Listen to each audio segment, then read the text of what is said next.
Senior citizen, ikinulong dahil kapangalan ng wanted na miyembro ng Abu Sayyaf. Na-hold sa NAIA ang 61 anyos na si Muhammad Said na babiyahe sana pa Malaysia noong August 10. May hit siya sa Interpol dahil kapangalan si Muhammad Said alias Ama Maas na may siyam na arrest warrant. Pero ayon kay Senador Robin Padilla, malayo ang itsura ng dalawa. Nasa Saudi Arabia rin daw si Tatay Muhammad nang ginawa ng Abu Sayyaf ang kinasangkutang krimen noong 2011. Napatay na rin daw si Ama Maas noong 2016. May NBI certification si Muhammad na wala siyang derogatory record noong 2018 at 2019.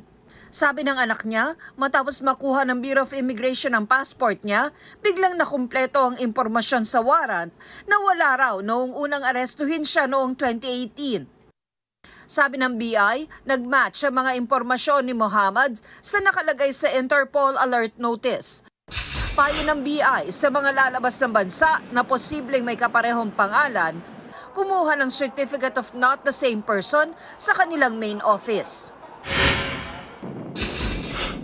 Taiwan, nangangailangan ng libo-libong Pinoy workers kabilang ang mga English teacher. Ayon sa Manila Economic and Cultural Office o MECO, para yan sa bilingual program ng Taiwan. Ang alok na sahod, aabot sa 130,000 pesos kada buwan kung nakapasa sa licensure examination for teachers o LEP. Nasa 70,000 pesos naman para sa non-LET passers. Tina Panganiban Perez, nagbabalita para sa GMA Integrated News.